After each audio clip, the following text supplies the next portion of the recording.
안녕하세요. 니나노 코딩의 파이썬 13번째 챕터 함수와 모듈입니다. 함수가 무엇이며 어떻게 작성하고 사용하는지 알아보고 함수들을 모아서 만든 모듈에 대해서도 알아보겠습니다.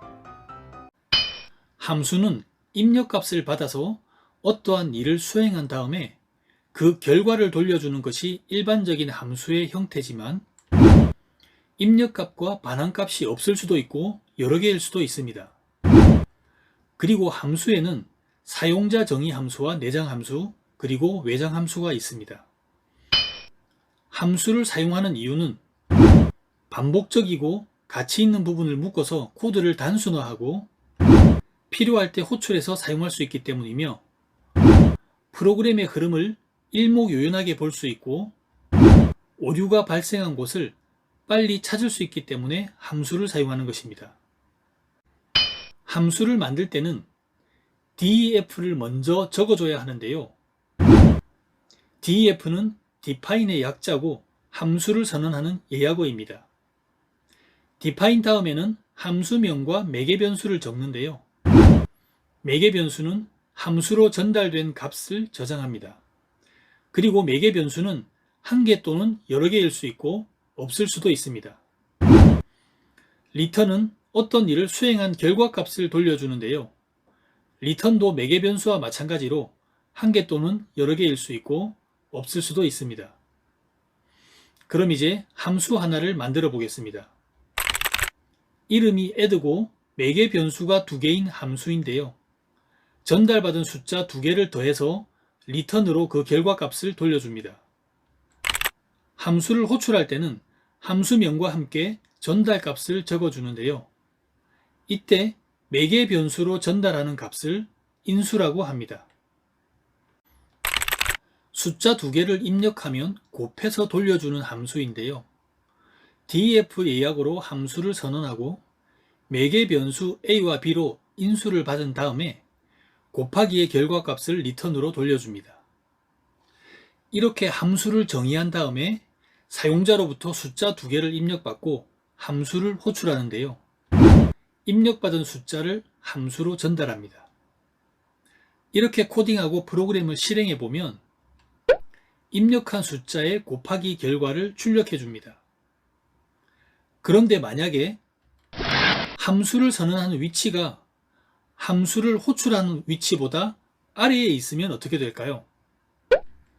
add가 정의되지 않았다는 에러가 발생했습니다. 파이썬은 위에서 아래로 실행되는 순차 구조이기 때문에 미리 선언되어 있지 않으면 함수를 호출해서 사용할 수 없습니다. 따라서 함수를 선언하는 위치가 호출하는 위치보다 위에 있어야 합니다. 하나의 프로그램에서 변수는 사용 범위를 기준으로 전역 변수와 지역 변수로 나뉘는데요. 전역 변수는 프로그램 전체에서 사용할 수 있고 지역 변수는 함수 내부에서만 사용할 수 있습니다. 따라서 전역 변수는 함수 바깥에서 선언해야 하고 지역 변수는 함수 내부에서 선언해야 합니다. 그리고 지역 변수는 함수가 호출돼서 실행되는 동안에만 존재하고 실행이 끝나면 모두 사라지게 됩니다. 다음과 같이 변수 g는 함수 외부에서 선언이 된 전역 변수이기 때문에 함수 내부에서도 정상적으로 사용이 됩니다. 그렇다면 함수 외부에서 변수 a에 10을 대입하고 함수 내부에서 변수 a의 값을 20으로 변경하면 어떻게 될까요? 변수 a의 값을 함수 내부에서 변경했지만 전역 변수 a는 변경되지 않았고 지역 변수 a가 따로 생성이 되었습니다. 함수 내부에서 전역 변수의 값을 변경할 때는 글로벌 키워드로 선언을 해줘야 하는데요. 다음과 같이 함수 내부에서 글로벌 키워드로 변수 a를 선언하고 값을 20으로 변경하면 전역 변수 a가 20으로 변경이 됩니다. 사용자 정의 함수는 사용자가 직접 함수를 정의해서 사용하는 것을 의미합니다. 따라서 좀 전에 사용했던 함수들 역시 모두 사용자 정의 함수였는데요. 다음과 같이 또 다른 함수들을 직접 만들어 보겠습니다. 이 함수는 매개 변수 a를 통해서 전달된 인수를 문자열로 형을 바꿔서 덧셈 연산한 결과를 리턴으로 돌려주고, 이 함수는 덧셈 연산한 결과를 리턴 없이 함수 내에서 프린트로 직접 출력합니다. 그리고 곱하기, 거듭제곱, 나누기를 한 후에 각각의 결과값을 모두 돌려주는데요. 2개 이상인 경우는 튜플로 돌려주는 것이 기본이지만 결과값을 변수로 받아서 프린트 함수로 출력하면 형식 없이 그냥 출력이 됩니다. 그리고 리턴할 때 리스트 형식이나 딕셔너리로 결과값을 돌려줄 수도 있습니다. 이번에는 결과값을 딕셔너리 형식으로 돌려주는데요. 돌려받은 값을 변수에 저장해서 딕셔너리 함수와 함께 사용할 수도 있습니다. 함수로 인수를 전달하는 매개 변수 앞에 별표를 붙이면 여러 개의 인수를 전달할 수 있는 가변 매개 변수가 되는데요. 가변 매개 변수는 인수를 튜플형으로 처리하고 변수명은 관례적으로 아규먼트의 약자를 사용합니다. 펑션 1 함수는 문자열 인수 4개를 함수로 전달하고 펑션 2 함수는 문자열 인수 3개를 함수로 전달합니다. 그리고 펑션 3 함수는 정수형 인수 3개를 함수로 전달합니다. 매개 변수 앞에 별표 2개를 붙이면 인수를 딕셔너리로 받는 매개 변수가 되는데요. 변수명은 관례적으로 키워드 아규먼트의 약자를 사용하고 함수를 호출할 때는 키와 밸류를 인수로 전달합니다. 그런데 한 가지 주의할 것이 있는데요. 키 값에 숫자나 따옴표를 사용하면 안 되고 문자나 문자열 자체로만 사용해야 합니다. 혼합형 매개 변수는 일반 매개 변수와 가변 매개 변수를 함께 사용하는 것인데요. 함수를 호출할 때 일반 매개 변수는 변수와 인수의 개수가 반드시 같아야 합니다. 그렇지 않으면 이렇게 타입 에러가 발생하게 됩니다. 하지만 가변 매개 변수는 인수가 없거나 여러 개 있어도 되는데요. 일반 매개 변수, 아규먼트, 키워드 아규먼트의 순서는 절대 바뀌면 안 됩니다. 이번에는 내장 함수에 대해서 알아보겠습니다. 프로그래밍을 할 때 자주 사용하는 기능의 함수들을 프로그래밍 언어에서 자체적으로 제공하는 것이 내장 함수인데요. 이미 시스템에 정의되어 있기 때문에 별도의 정의 없이 주어진 원칙에 따라 사용만 하면 되는 함수입니다. 그동안 자주 사용했던 input, print, range 등도 내장 함수인데요. 파이썬 인터프리터에는 유용한 함수가 많이 내장되어 있습니다. absolute value는 숫자의 절대값을 돌려줍니다. 양수와 음수는 0에서부터 방향을 가진 이동거리의 크기를 나타내는데 방향을 무시하고 단지 이동거리의 크기만 나타내주는 것입니다. all 함수는 모든 요소가 참일 때만 true를 돌려주는데요. 반복이 가능하지 않은 자료형을 인수로 보내면 타입 에러가 발생합니다. any 함수는 반복이 가능한 모든 요소 중에서 하나라도 참이면 true를 돌려주고 모든 요소가 거짓이면 false를 돌려줍니다.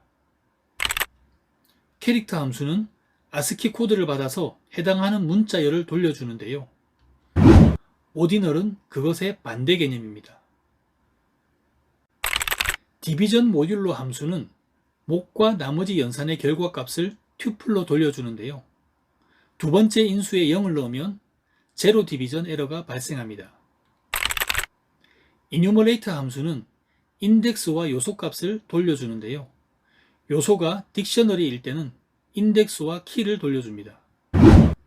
그런데 반원값을 묶어서 돌려주기 때문에 반복이 가능한 자료형으로 바꿔주거나 반복문을 사용해서 출력해줘야 합니다. max 함수는 반복 가능한 인수를 받아서 최대값을 돌려주는데요.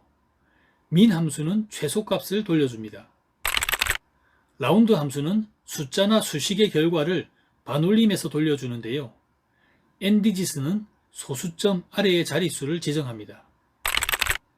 집 함수는 서로 다른 변수에서 인덱스가 같은 요소끼리 묶어서 돌려주는데요.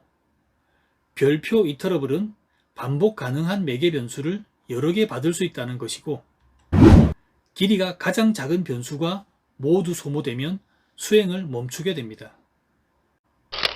외장 함수는 파이썬에서 자체적으로 만들어서 제공하는 것이 아니라 전 세계 파이썬 사용자들이 만든 유용한 함수들을 모아놓은 것인데요.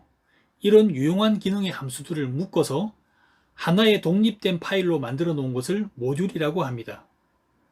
파이썬에서는 이것을 표준 라이브러리라고 하고 파이썬을 설치할 때 기본적으로 제공이 되는데요. 모듈을 프로그램에 가져와서 사용하려면 임포트 키워드를 사용해서 가져와야 합니다. 임포트는 현재 디렉터리 환경 변수에 지정된 경로, 파이썬이 설치된 경로, 그리고 표준 라이브러리를 순서대로 검색해서 모듈을 불러오는데요. 모듈명 다음에 도트 연산자를 찍고 함수명을 적어야 합니다. 프린트 먼스는 특정한 달만 출력하고 프린트 캘린더는 특정한 연도를 출력합니다. 데이트 타임 모듈은 날짜와 시간 정보를 제공하는데요. 모듈과 클래스의 이름이 같기 때문에 데이트 타임이 중복된 것이고, 함수로부터 값을 돌려받을 때 변수에 대입해서 사용하면 프로그램을 작성할 때 다양하게 활용하거나 출력할 때 가독성이 좋게 만들 수도 있습니다. 헬프 모듈 수는 설치된 모듈의 목록을 확인할 수 있고, 헬프 모듈명은 각 모듈에 대한 자세한 설명을 볼 수 있습니다. 글로브 모듈은 디렉터리에 있는 파일의 목록을 문자열 리스트로 출력해주고, 셀 유틸리티 모듈은 디렉터리에 있는 파일을 복사해서 새로운 파일을 만들어줍니다. 매스 모듈은 수학 계산을 제공하는 모듈인데요. 파이는 원주율을 출력해주고, 실과 플로어는 소수점 이하 올림과 내림입니다. 사인, 코사인, 탄젠트 값을 계산하고, 디그리는 60분법 각도, 라디안은 호도법 각도를 바꿔줍니다. 파워는 거듭제곱, 스퀘어 루트는 제곱근을 돌려주고, 팩토리얼은 계승인데요. 1에서 지정한 숫자까지 자연수를 곱해서 돌려줍니다. 플롯 앱솔루트는 절대값을 실수로 돌려주고, GCD는 두 수의 최대 공약수를 돌려줍니다. 타임 모듈은 시간과 관련된 함수들을 제공하는데요. 타임 함수는 협정 세계 시 UTC를 사용해서 1970년 1월 1일 0시 0분 0초를 기준으로 현재까지 지난 시간을 초 단위로 돌려주고, C타임은 현재 시간을 문자열 타입으로 돌려줍니다. 슬립 함수는 지정한 초만큼 프로그램의 실행을 멈추고 기다리는데요. 시간을 바꿔가면서 실행해 보시기 바랍니다. 웹브라우저 모듈은 시스템의 기본 웹브라우저를 자동으로 실행하는데요. 웹브라우저가 이미 실행 중이면 새 탭에서 실행합니다. 오픈은 기본 브라우저를 사용해서 URL을 열고, get은 기본 브라우저의 관리자를 반환합니다. 이번에는 모듈을 직접 만들어 볼 텐데요. 소스 코드가 있는 폴더에 파이썬 파일을 만들고 더하기와 빼기 기능을 하는 함수 두 개를 코딩하고 저장합니다. 그런 뒤에 직접 만든 모듈을 불러와서 더하기와 빼기를 수행하는 프로그램을 실행해 보겠는데요. 먼저 모듈을 임포트로 불러오고 add 함수와 sub 함수를 호출하면서 각각 10과 20을 인수로 전달했습니다. 그리고 모듈을 변수에 대입해서 이름을 단순화하고 다시 함수를 호출했는데요. 결과를 출력해보면 이렇게 더하기와 빼기 연산을 잘 수행했습니다. 이번에는 모듈을 불러올 때 좀 전과는 방법이 조금 다른데요. 모듈명에 미리 별명을 붙여서 불러오는 것입니다. 임포트 뒤에 모듈명을 쓰고 as 뒤에는 별명을 쓰는데요. 이것은 모듈을 변수에 대입해서 이름을 단순화하는 것과 같은 효과입니다. 이렇게 모듈명을 여러 차례 변경하는 것도 가능하지만 가독성이 떨어지지 않게 조심해서 사용해야 합니다. 이번에는 처음부터 모듈명을 붙이지 않고 간단하게 함수 이름만 사용하는 방법인데요.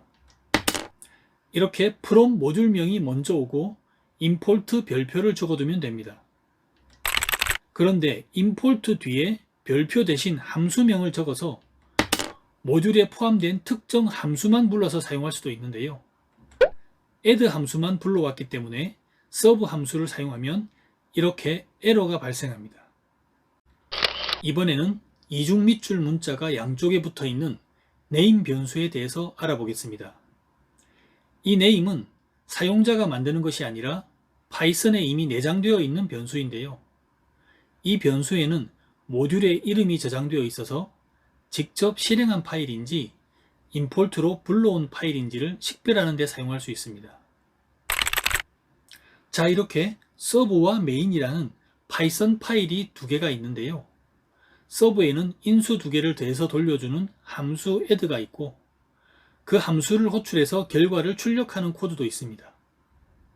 그리고 메인에는 서브를 모듈로 임포트하고 함수 add를 호출하면서 인수로 1과 2를 전달하는데요.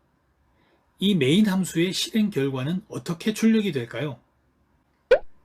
전달한 인수를 더해서 출력이 되긴 했지만 서브 자체에서 함수를 호출한 결과까지 출력이 됐습니다.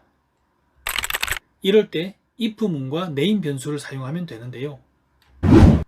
임포트로 모듈을 가져왔을 때는 내장 변수 name에 모듈의 이름이 들어가고 파이썬 파일이 직접 실행됐을 때는 이중 밑줄 문자가 양쪽에 붙어있는 main이 들어갑니다. 따라서 이 if문은 변수 name의 값이 main이라면 아래의 코드를 실행하라는 것입니다. 그렇기 때문에 서브 파일을 직접 실행했을 때는 조건식이 참여돼서 아래의 문장들을 실행하지만 만약에 다른 프로그램에서 서브를 임포트 했을 때는 조건식이 거짓이 되기 때문에 아래의 문장들은 실행되지 않고 위에 있는 함수 부분만 사용할 수 있게 됩니다. 그럼 이번에는 name 변수에 저장되는 값을 확인해 보겠습니다.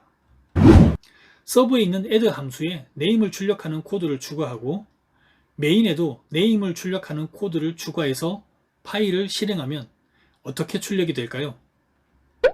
서브는 모듈로 임포트 해왔기 때문에 add 함수를 호출했을 때 서브가 출력됐고 직접 실행한 메인은 이중 밑줄 문자가 붙어있는 메인이 출력됐습니다.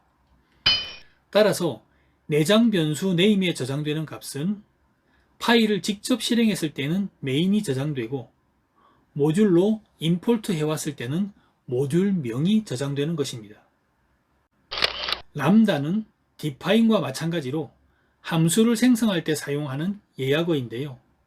define으로 만든 함수처럼 호출 전에 미리 정해두고 쓰는 것이 아니라 필요한 곳에서 만들고 바로 사용할 수 있습니다. 이렇게 람다는 함수를 한 줄로 간단하게 표현할 수 있는데요. 콤마를 사용해서 인수를 여러 개 전달할 수도 있습니다. 그럼 이제 인수 두 개를 곱해서 돌려주는 일반 함수를 람다 함수로 만들어 보겠습니다.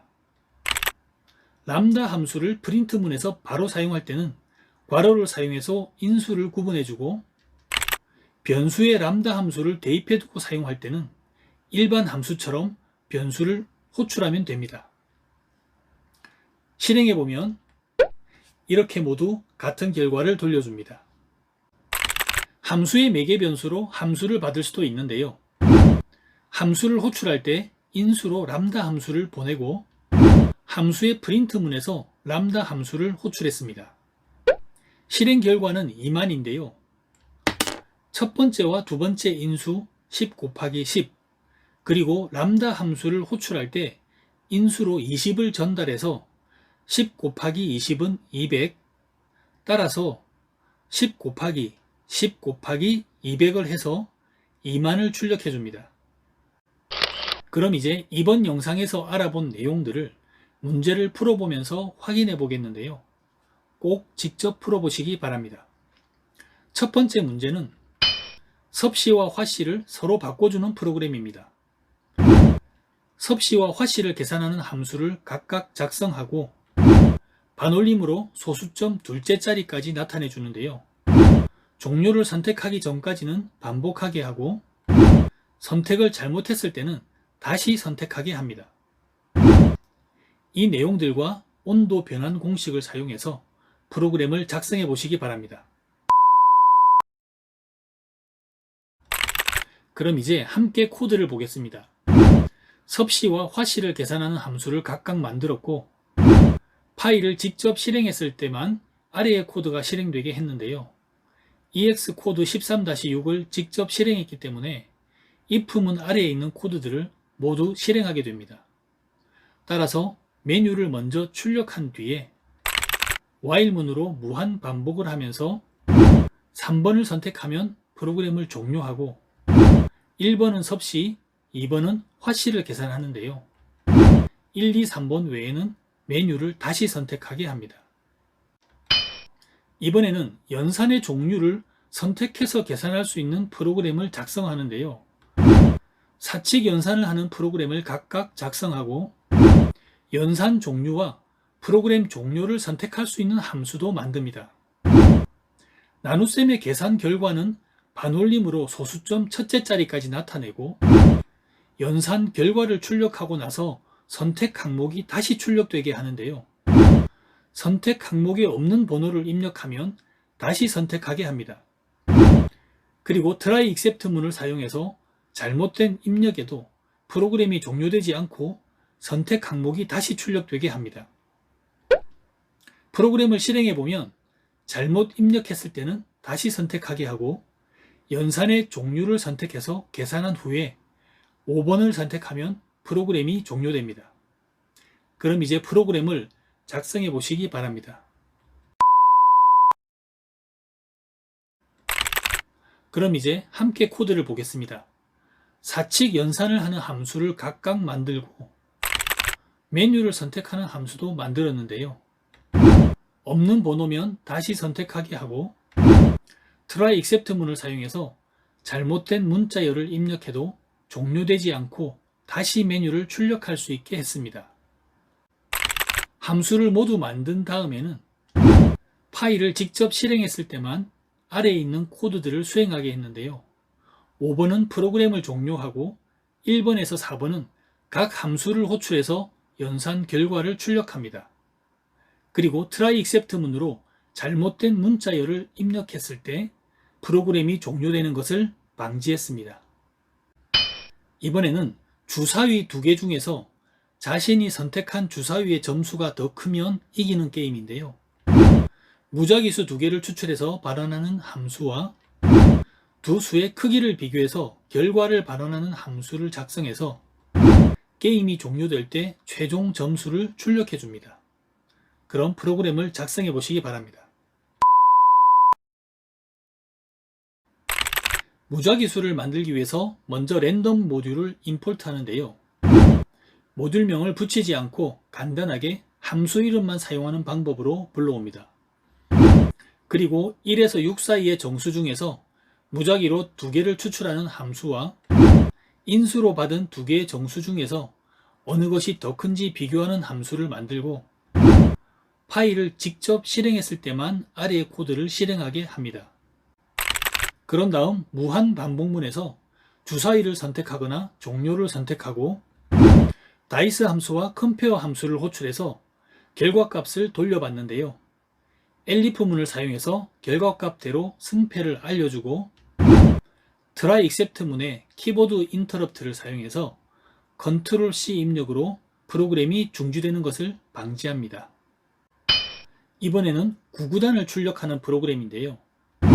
구구단을 계산하고 출력하는 함수를 작성해서 출력할 때 포맷 함수로 자릿수를 맞춰서 출력합니다. 그리고 잘못 입력해도 종료되지 않고 선택 항목이 다시 출력되도록 프로그램을 작성해 보시기 바랍니다. 구구단 함수에서 결과값을 출력할 때 포맷 함수로 구구단의 자릿수를 맞춰서 출력해주고 파일을 직접 실행했을 때만 아래의 코드가 실행되게 합니다. 그리고 무한 반복문에서 구구단 함수를 호출하고 try except를 사용해서 문자열 입력으로 프로그램이 종료되는 것을 방지합니다. 이번에는 사용자가 입력한 횟수만큼 로또 번호를 생성하는 프로그램인데요. 로또 번호 6개를 무작위 추출하는 함수를 작성해서 오름차순 정렬로 출력하고 잘못 입력해도 종료되지 않고 선택 항목이 다시 출력되게 합니다. 그런 프로그램을 작성해 보시기 바랍니다.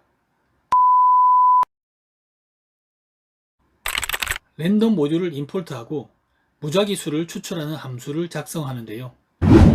1에서 46 중에서 무작위로 6개의 숫자를 리스트로 돌려주면 sort 함수를 사용해서 오름차순으로 정렬합니다. 그리고 정렬한 리스트에서 요소값을 하나씩 꺼내서 출력하는데요. 포맷 함수로 자릿수를 맞춰서 출력해줍니다. 파일을 직접 실행했을 때만 아래의 코드가 실행되게 해주고 무한 반복문에서 로또 번호를 생성해주는 함수를 호출하는데요. try except 문을 사용해서 문자열 입력으로 프로그램이 강제 종료되는 것을 방지해 줍니다. 이번 영상은 여기까지입니다. 다음 영상 클래스에서 뵙겠습니다. 감사합니다.